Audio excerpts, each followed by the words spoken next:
Dan ketika dia mati, dia lama dihisab, dihitung di akhirat. Apa dosa dia? Dia sholat, dia puasa, dia baca Quran, dia haji, dia zikir, dia sedekah, dia silaturahim. Dosanya apa? Tidak berzina, tidak minum khamar, tidak berjudi, tidak makan riba. Apa dosanya?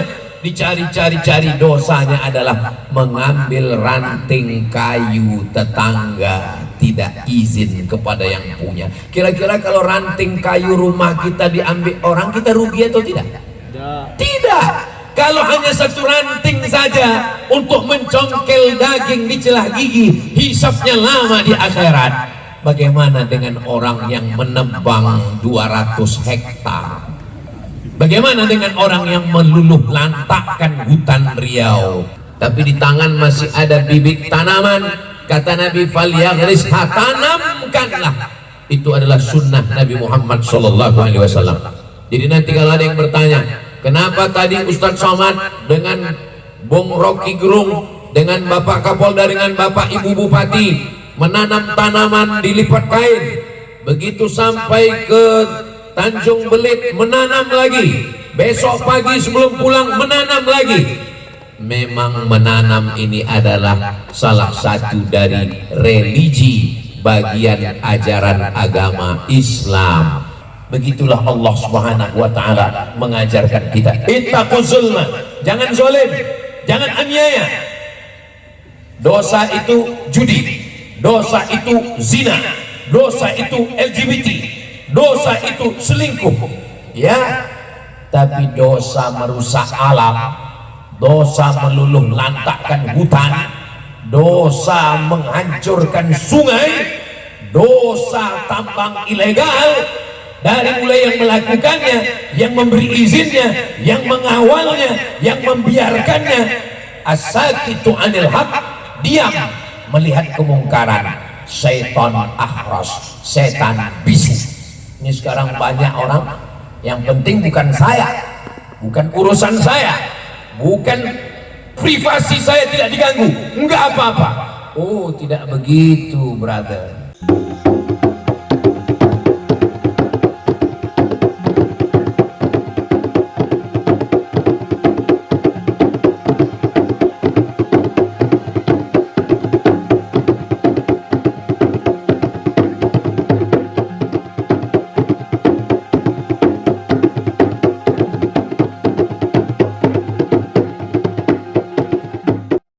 Semoga yang hadir ini istiqomah dalam iman dan Islam. Amin ya rabbal alamin. Allahumma sholli ala sayyidina Muhammad wa ala ali sayyidina Muhammad. Semoga kita mendapatkan syafaat Nabi Muhammad SAW. Amin ya rabbal alamin. Ini di depan saya ini adik-adik pramuka. Betul. Pramuka itu lambang pohon kayu. Pohon apa? Pohon kelapa. Kenapa tidak pohon jengkol? Kenapa tidak pohon petai? Pohon kelapa itu akarnya dibakar di bawah kandang kambing karena dia bisa menyala dari maghrib sampai subuh. Batangnya sebagai batang rumah orang Melayu di tepi sungai. Kulitnya sebagai alat untuk memasak bahan bakar di dapur. Lidinya untuk membersihkan halaman sebagai sapu lidi. Dan habis makan untuk mencongkel tai gigi. Daunnya yang muda sebagai janur, umbutnya dimakan mentah, bisa juga digulai santan.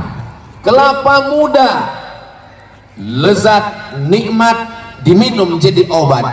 Kelapa tua diperas menjadi santan, rendang, ketupat, gulai paku. Makan pulut pakai santan. Semuanya dari mulai ujung sampai ke akar bermanfaat dan berguna. Itulah kenapa pohon kelapa yang menjadi simbol pramuka. Saya tak pernah baca di buku saya aja ngarang-ngarang. Lalu kemudian sekarang ada adik-adik masih tahu pohon kelapa. Sekarang ada anak tinggal di kota metropolitan, tinggal di lantai 50 kondominium, seumur hidup tidak pernah menengok pohon kelapa. Dia ingin minum air kelapa muda, dia tinggal pergi ke mall dan minum kelapa muda dalam kotak. Namanya teh botol tapi tetap dalam kotak. Namanya air kelapa tapi baunya bau kelapa, bentuknya macam kelapa, rasanya seperti kelapa, tapi dia hanyalah bahan kimia. Anak kecil sudah kena diabetes meletus, cuci darah gara-gara banyak minum air kemasan. Gula bukan, dia bukan gula, dia pemanis buatan. Gara-gara apa? Gara-gara pohon tebu tidak ditanam lagi karena sudah berganti kelapa sawit. Gara-gara apa? Gara-gara orang tidak bertanam kelapa lagi karena kelapa harganya anjlok, jatuh, akhirnya berganti dengan tanaman yang lain. Apakah yang Ustadz Somad ceritakan ini fitnah atau fakta? Fakta, kenyataan, data. Enggak Pak Ustadz, kami tidak pernah baca, berarti perlu update status terbaru supaya kita paham tentang kejadian hari ini. Jadi belajar dari pohon kelapa. Mudah-mudahan yang hadir malam ini semuanya bermanfaat seperti pohon kelapa, insya Allah. Acara kita besar ini ditaja oleh Bapak Kapolda, Bapak Wakapolda beserta seluruh jajaran. Mudah-mudahan menjadi pemimpin-pemimpin yang amanah, insya Allah. Hadir bersama kita malam ini Bupati Kabupaten Kampar, Bupati Kuantan Singingi, Bupati Rokan Hilir, Bupati Siak, Bupati Bengkalis. Mana lagi yang belum disebut? Hadirin hadirat, muslimin muslimat, mukminin mukminat yang belum kawin dan belum sunat. Semua yang hadir ini insya Allah dimuliakan Allah Subhanahu Wa Taala. Profesor Tommy, Profesor Aji, Ustadz Ramon dari Batam yang tak dapat saya sebutkan. Kalau ada yang namanya tidak saya sebut, bukan karena saya tidak hormat, tapi karena saya tidak ingat. Saudara yang dimuliakan Allah Subhanahu Wa Taala, dalam Islam diajarkan ada asal huruf alif, mim, nun. Dari huruf alif, mim, nun inilah asal kata iman. Kata apa? Iman. Dari alif, mim, nun inilah asal kata amanah. Kata apa? Amanah. Dari alif, mim, nun inilah asal kata aman. Orang yang beriman memegang amanah, maka insya Allah dunia menjadi aman. Kenapa dunia tidak aman? Karena orang tidak amanah. Kenapa orang tidak amanah? Karena tidak beriman. Kalau kita mati, yang kita bawa adalah iman. Yauma la yanfa'u malun wala banun. Hari itu tidak ada gunanya harta, hari itu tidak ada gunanya anak, illa man atallaha, kecuali orang yang datang menghadap Allah biqalbin salim, dengan hati yang bersih. Hatilah tempat bersemayamnya iman. Tapi iman yang ada dalam lubuk hati itu mesti nampak dalam apa? Amanah. Maka kita dari mulai tadi dilipat kain, Bapak Kapolda mengajak Ustadz Somad, tolong tanam ini Ustadz. Setelah ditanam, saya diajak mengajarkan amanah tanam tanaman. Dan malam ini pun Masya Allah tabarakallah, di depan pentas ini tanam tanaman, dan alhamdulillah kalau ditengok asli semua. Kadang di beberapa acara saya tengok tanaman rupanya plastik. Hari ini asli. Mohon kalau ini punya orang dipinjam habis acara dipulangkan. Kalau ini punya panitia, alhamdulillah. Saudaraku yang dimuliakan Allah Subhanahu wa taala, iman yang ada dalam hati mesti ditunjukkan dalam bentuk amanah, dan amanah itulah yang membuat negeri ini menjadi aman. Maka malam ini dibuat nama acaranya Bakti Religi dan Peduli Lingkungan dalam rangka memperingati Hari Lingkungan Hidup Sedunia dan Hari Bayangkara yang ke-79 tahun 2025. Ustaz tahu dari mana? Itu ada tulisannya. Saudara yang dimuliakan Allah Subhanahu wa taala, kenapa mesti religi? Religi diambil dari bahasa Inggris, religion. Religion. What is your religion? Rupanya kalau habis makan bakso ini lancar bahasa Inggris kita. Apa agama kamu? Agama dari kata a tidak, gama kacau, agama tidak kacau. Dengan beragama maka orang tidak menjadi kacau. Jadi kalau ada orang malah beragama menjadi kacau, itu berarti agamanya kacau atau orangnya kacau. Orangnya kacau.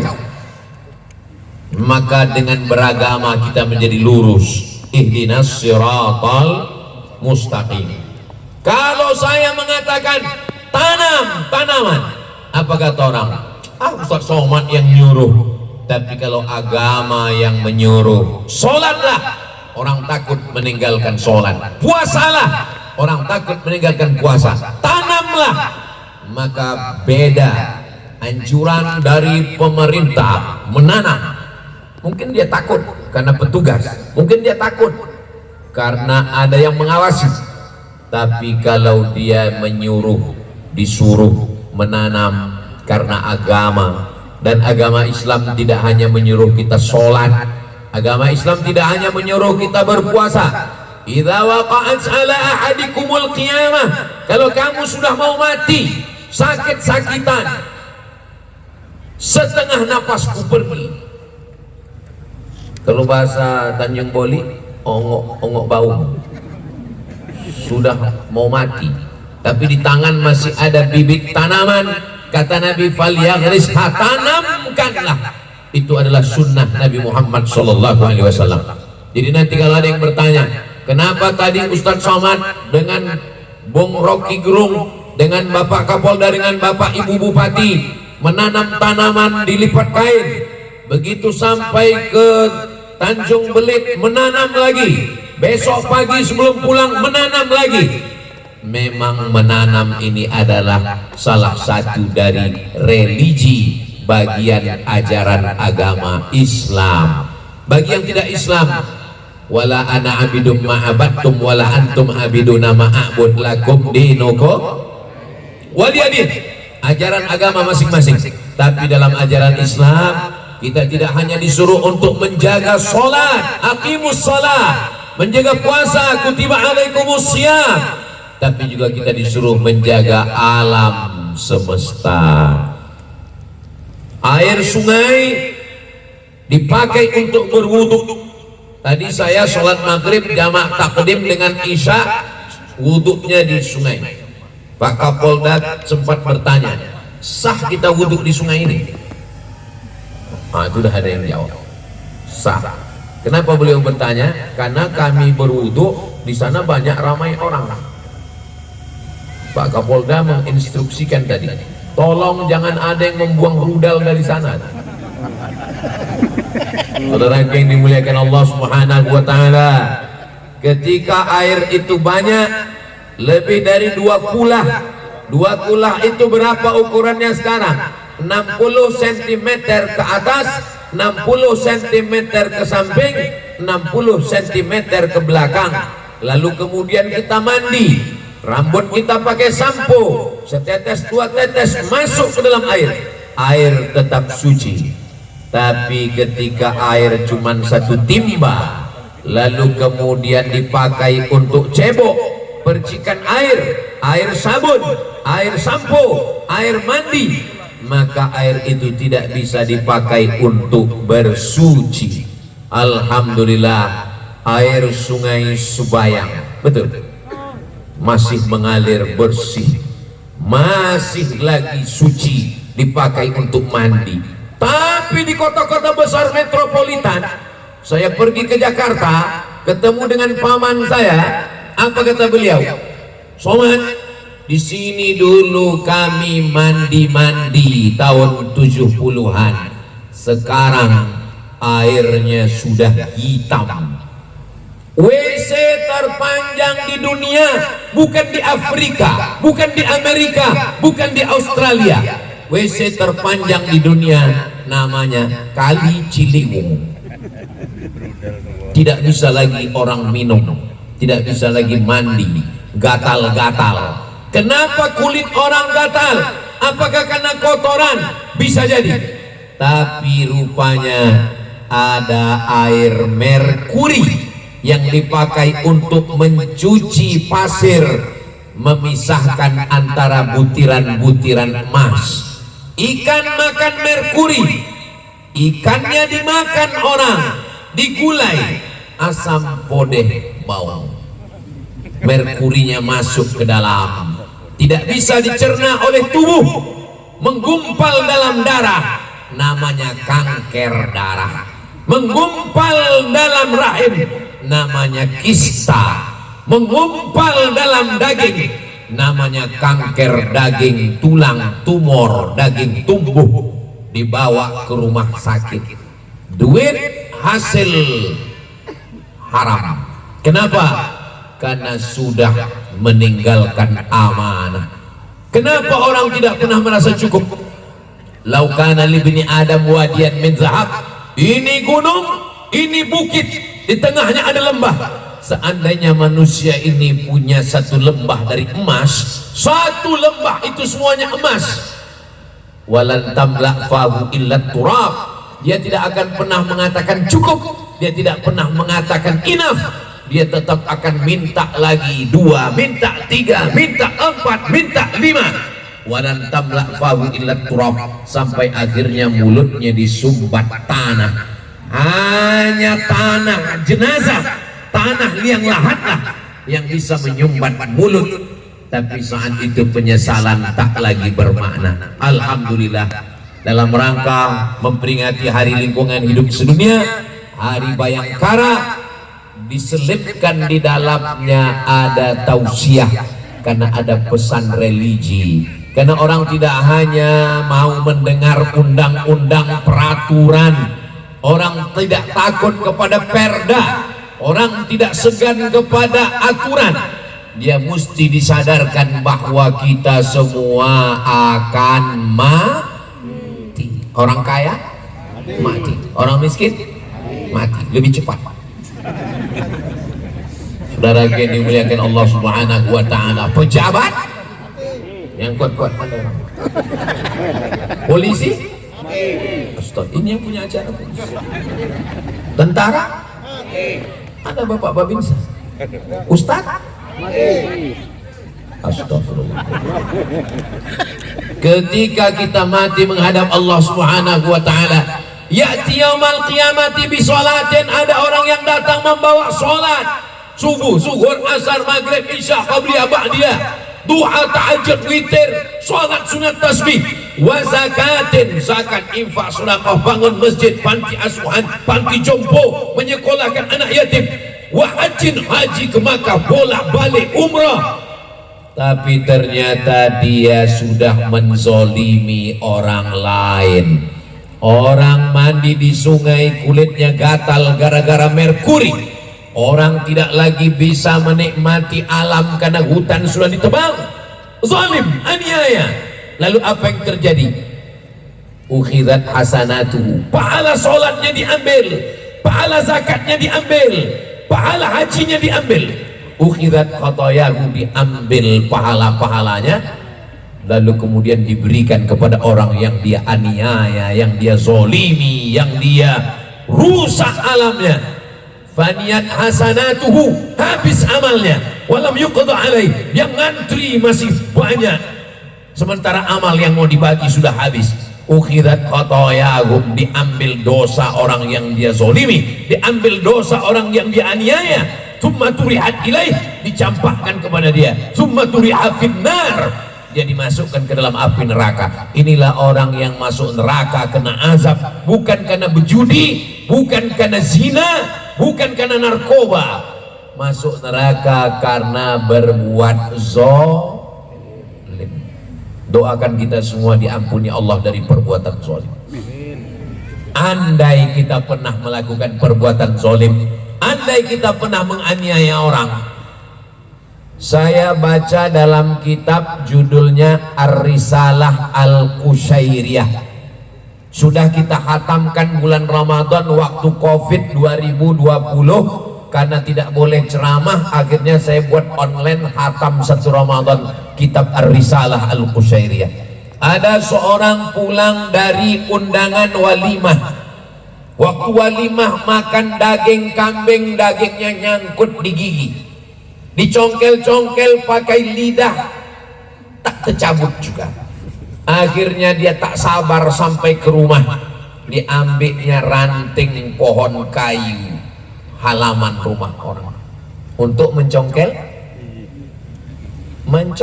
daging. Apa pula gigi dicongkel kecabut? Mencongkel daging yang tersangkut di celah gigi. Lalu kemudian setelah itu sampai ajalnya dia mati, dan ketika dia mati dia lama dihisab, dihitung di akhirat. Apa dosa dia? Dia sholat, dia puasa, dia baca Quran, dia haji, dia zikir, dia sedekah, dia silaturahim. Dosanya apa? Tidak berzina, tidak minum khamar, tidak berjudi, tidak makan riba. Apa dosanya? Dicari-cari, dosanya adalah mengambil ranting kayu tetangga, tidak izin kepada yang punya. Kira-kira kalau ranting kayu rumah kita diambil orang, kita rugi atau tidak? Tidak. Kalau hanya satu ranting saja untuk mencongkel daging di celah gigi, hisabnya lama di akhirat. Bagaimana dengan orang yang menebang 200 hektar? Bagaimana dengan orang yang meluluh lantakkan hutan Riau? Dan dengan duit itu pula lah dipakai untuk nampaknya kelihatannya berbuat baik. Mudah-mudahan kita diselamatkan Allah dari perbuatan zalim ini, insya Allah. Hidup ini berapa lama? Selesai S1 22, masuk S2 24, selesai S3 27, cari kerja 30, punya anak 31, 32, meninggal. Dulu orang meninggal umurnya 63, sekarang baru 40, diabetes meletus, 45 jantung koroner, 50 asam lambung, 55 asam urat. Kalau kebetulan penyakitnya ada seperti yang saya sebut, jangan tersinggung, karena beberapa jamaah tersinggung pulang meninggal. Saya ngomong tidak pernah menyindir menyinggung orang, saya hanya bicara apa yang terlintas di pikiran saya. Makin banyak rumah sakit, makin banyak dokter spesialis, makin canggih pengobatan. Apakah orang makin panjang umur atau makin cepat mati? Makin cepat mati. Datuk saya meninggal umur 90, tapi orang tua saya mulai meninggal ibu saya umur 70. Dan makin cepat si fulan, si anu sudah meninggal, sampai pada akhirnya kita semua akan mati. Dan ketika mati diminta tanggung jawab di hadapan Allah Subhanahu wa taala. Manusia ini aneh dan unik, lahirnya tidak bawa apa-apa, matinya juga tidak bawa apa-apa, tapi hisabnya lama di akhirat gara-gara apa-apa. Lahirnya tidak bawa apa-apa. Ada yang lahir bawa kartu ATM? Enggak ada. Matinya juga tidak bawa apa-apa. Ada yang mati bawa surat sawit, ada yang mati bawa brondol. Enggak ada. Lahir enggak bawa apa-apa, mati pun tidak bawa apa-apa. Tapi pertanyaan mungkar nakir lama gara-gara apa-apa. Tapi jangan gara-gara ini besok semua bawaannya mau mati. Dia tidak mau masyarakat Tanjung Boli gara-gara Pak Kapolda membuat acara bakti religi dan peduli lingkungan, lalu Pak Wali bertanya kepada masyarakat Tanjung Boli, apa cita-cita ke depan? Mati. Silakan makmurkan dunia alam semesta, tapi jangan menzolimi, menganiaya. Masuk seekor harimau ke rumah warga di salah satu kabupaten di Riau, jangan sebut nama, menjaga kode etik jurnalis. Pertanyaannya, harimau itu yang masuk ke rumah warga atau warga itu yang sudah mengambil rumah harimau? Untung harimau tak pandai unjuk rasa, karena tak ada koordinatornya. Andailah harimau itu unjuk rasa dan dia datang ke kantor-kantor dinas, dia tidak bawa spanduk, dia langsung memakan semua orang yang ada di situ. Ketika jalan tol dibangun, dibuatkan khusus ada terowongan untuk jalan gajah. Sebetulnya kita mengambil jalan gajah atau gajah itu mengambil jalan kita? Kitalah yang mengambil jalan dia, karena gajah tidak pernah berpindah jalan. Gajah dari datuk moyangnya dulu sampai ke nenek, sampai ke anak, sampai ke cucu, gajah tidak pernah beralih arah jalan. Gajah tidak pindah ke lain arah. Itulah hebatnya gajah. Jangankan berpindah ke lain hati, berpindah ke lain jalan pun dia tidak bisa. Begitulah Allah Subhanahu wa ta'ala mau menunjukkan bahwa makhluk yang katanya tidak berakal, tapi dia punya insting, dia punya gharizah untuk menjaga jalannya. Manusialah yang sudah menabrak gajah.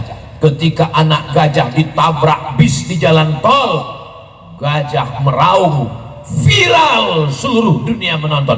Ibu di Tanjung Boli, Anda menonton video itu? Kalau belum nanti saya kirimkan. Saudara yang dimuliakan Allah Subhanahu wa ta'ala, sampai masanya nanti kita akan dituntut di hadapan Allah. La tus'alunna yawma idzin 'anin na'im. Semua akan dituntut di hadapan Allah. Inna sam'a, pendengaran. Hai Abdul Somad, kau mendengar berita tentang pembalakan, tentang illegal logging, apakah kau hanya diam? Apakah kau hanya mengajar di pesantren? Aku mendengar ya Allah. Wal basar, kau sudah melihat hutan gundul, kau sudah melihat kayu balak tinggi membumbung, kau sudah melihat jalan-jalan hancur. Sudah ya Allah. Apa yang kau lakukan sesuai dengan saya yang tak punya kekuasaan apa-apa. Saya hanya punya lisan, saya hanya punya suara yang saya pakai untuk menyadarkan diri saya sendiri, untuk menyelamatkan, supaya nanti kalau di akhirat ditanya Allah Ta'ala, kenapa kamu masuk neraka?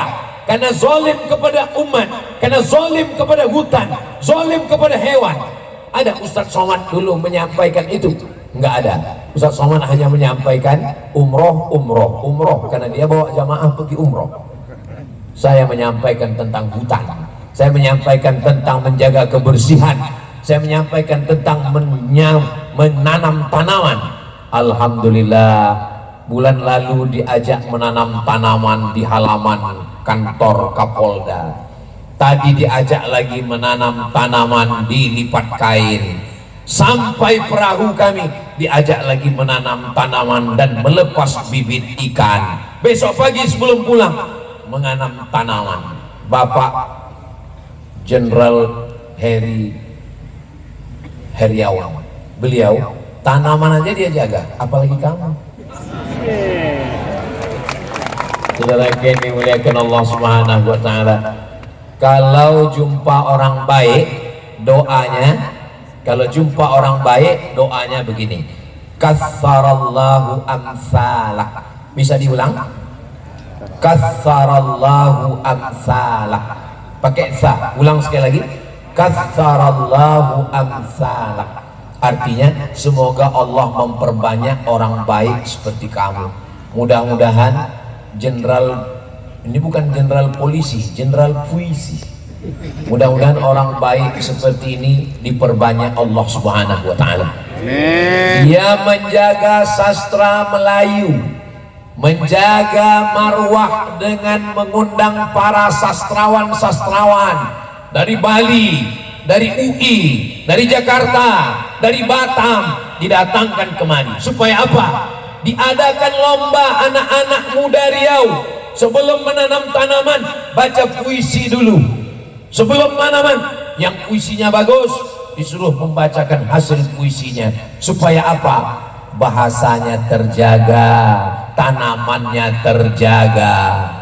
Kalau yang ceramah Ustadz Somad, mari jaga bahasa, mari jaga bahasa, orang tidak mau ikut. Mari tanam tanaman, orang tak mau ikut. Tapi kalau Kapolda, beliau tidak perlu berteriak, beliau tak perlu tablik akbar, dia cukup pegang pistolnya. Mari kita jaga bahasa ya. Mari kita jaga tanaman, jaga. Kalau tidak, aku pecahkan ginjal dia. Mumpung pistol masih ada, mumpung seragam masih dipakai, belum ditarik negara, mumpung pistol masih besi. Kenapa Ustaz Somad malam ini semangat kali? Ya karena saya bicara di depan orang-orang yang aktif. Kalau di masjid saya tak ceramah begini. Kalau di masjid, marilah kita banyak istighfar, mengingat mati. Tapi karena ini orang-orang aktif, pistolnya masih besi, pakai untuk menolong agama Allah. Takbir. Jangan nanti ketika pistol besi sudah ditarik negara, tinggal pistol air. Itu pun kadang-kadang hidup, kadang-kadang mati. Barulah datang ke Ustadz Somad. Apa yang bisa kita lakukan Ustadz? Udahlah Pak, banyak-banyak baca Yasin aja lagi. Bupati-bupati yang masih aktif, bupati yang masih punya kekuasaan, bisa memerintahkan kepala dinas, kepala badan, kepala kantor, kepala sekolah, pakai untuk menolong agama Allah. Pakai menarik tangan orang supaya tidak zolim kepada alam, tidak zolim kepada manusia, tidak zolim kepada hewan. Begitulah Allah Subhanahu wa taala mengajarkan kita ini, wa ma arsalnaka illa rahmatan lil alamin. Kita ini diutus Allah bukan menjadi rahmat lil muslimin, bukan menjadi rahmat lil mukminin, rahmatan lil alamin. Semesta alam mendapatkan rahmatnya, sungai mendapat rahmat, tanam-tanaman mendapat rahmat, ikan mendapat rahmat. Begitulah Allah Subhanahu wa taala mengajarkan kita. Ittaquz zulma, jangan zalim, jangan aniaya. Dosa itu judi, dosa itu zina, dosa itu LGBT, dosa itu selingkuh, ya. Tapi dosa merusak alam, dosa meluluh lantakkan hutan, dosa menghancurkan sungai, dosa tambang ilegal, dari mulai yang melakukannya, yang memberi izinnya, yang mengawalnya, yang membiarkannya. As-sakitu anil haq, diam melihat kemungkaran. Syaitan akhras, setan bisu. Ini sekarang banyak orang, yang penting bukan saya, bukan urusan saya, bukan privasi saya tidak diganggu, enggak apa-apa. Oh, tidak begitu brother, tidak begitu besti. Memangnya kalau sungai ini dirusak, lalu airnya keruh, orang tidak bisa mandi, anak pesantren tidak bisa berwudu, air dulu suci bersih bisa diminum langsung, tapi kemudian kotor, bakteri. Lalu kemudian apakah yang kena azab yang merusak saja? Tidak, semuanya kena azab. Dulu orang menangkap ikan dipancing, orang menangkap ikan diambil akar tuba di tengah laut, diambil akar tuba di tengah hutan, dipukul akar tuba, keluar putih macam susu. Maka itu kata pepatah orang Melayu, air susu dibalas dengan air tuba, karena bentuknya sama tapi satu susu satu tuba. Dulu orang mau membunuh ikan pakai akar tuba, ikan cuman pingsan, yang besar-besar ditangkap, yang kecil tetap hidup. Sekarang dibom, bukan cuman induk ikan, cicitnya pun mati. Akhirnya anak kita tidak lagi bisa makan ikan. Makan ikan rasanya rasa ikan, tapi tidak ada ikannya di dalam. Apa namanya? Tepung ikan, rasa-rasa ikan, bahan kimia. Makan daging, tidak ada dagingnya di dalam. Saya kalau mau makan ayam, ayam tuh betul dibeli, digoreng, kasih anak. Kalau mau makan ikan, ikan tuh betul digoreng, kasih anak. Sekarang tepung rasa ikan, tepung rasa ayam, tepung rasa sapi, bukan ikan, bukan ayam, bukan sapi, memicu kanker, memicu penyakit. Dari mana semua ini datang? Dari keinginan yang terlalu menggebu-gebu, ingin kaya cepat, ingin berkuasa, sudah menganiaya, menzolimi orang lain. Mudah-mudahan kita selamat dari perbuatan zalim ini, insyaallah. Amin ya rabbal alamin. Tadi saya tausiah jam 9 kurang 10. Saya sudah berdiri 40 menit. Tapi biasanya Ustaz ceramah 1 jam, kecuali hari ini 40 menit. Kenapa? Karena ini acara spesial, ada puisi, ada lagu, ada sambutan, ada penghargaan, ada muhasabah, ada zikir. Mudah-mudahan malam ini berkesan buat kita semua, insyaallah. Bapak ibu adik-adik ambil video, buat vlog pendek, buat update status, masukkan ke dalam Instagram, Telegram, miligram, kilogram, share. Yang acara malam ini belum sempat menonton dari awal sampai akhir, bisa ditonton ulang di channel Ustadz Abdul Somad Official. Jangan lupa subscribe, like, share, dan komen. Berkah selalu. Terima kasih. Banyak kata-kata saya tidak berkenan di hati, menyinggung perasaan, saya mohon maaf. Maukah Bapak Ibu memaafkan saya? Alhamdulillah. Akhirnya saya tutup dengan pantun penutup, menangkap puyuh di Bukit Selasi. Thank you dan terima kasih. Jangan kemana-mana, acara kita masih lama. Wassalamualaikum warahmatullahi wabarakatuh. Waalaikumsalam warahmatullahi